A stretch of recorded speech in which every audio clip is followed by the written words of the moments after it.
እንኳን ወደ እንስሳት ዓለም ቻናል በደህና መጡ። ዛሬ በዓለም በጣም መርዛማ ከሆኑት ኦክቶፐሶች አንዱ ብሉ ሪንግድ ኦክቶፐስ በዝርዝር እንነጋገራለን። ይህ ትንሽ ኦክቶፐስ ቆንጆ ሆኖ ይታያል፣ ግን መርዙ በጣም አደገኛ ነው።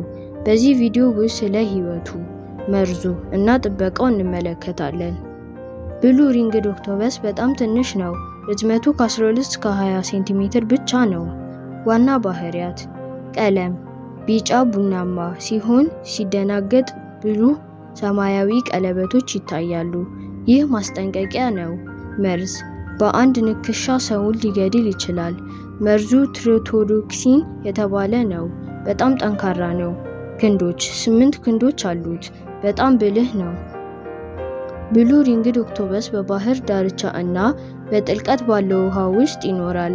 በአውስትራሊያ፣ ኢንዶኔዥያ እና በፓሲፊክ ውቅያኖስ ይገኛል። በቀን ብዙ ጊዜ ተደብቆ ይቆያል። በዋናነት ትናንሽ ሽሪምፕ እና ክራብ ይበላል። በጣም ብልህ ነው። በቀላሉ መደበቅ ይችላል። ሴቶቹ ብዙ እንቁላሎችን ይጥላሉ። እናትየዋ እንቁላሎቹን እስከ ህፃናቱ እንዲወጡ ትጠብቃለች። የዕድሜ ርዝመት በግምት ከ1 እስከ 2 ዓመት ነው። ብሉ ሪንግድ ኦክቶፐስ በቀጥታ ትልቅ ስጋት የለውም፣ ግን የባህር ብክለት፣ የመኖሪያ መጥፋት እና ሰዎች ሲይዙት የሚፈጠረው አደጋ አለ። ሰዎች መንካት የለባቸውም። ብሉ ሪንግድ ኦክቶፐስ መርዙ ምንም ጸረ መርዝ የለውም። በቀላሉ ቀለሙን ይቀይራል። በጣም ብልህ ነው።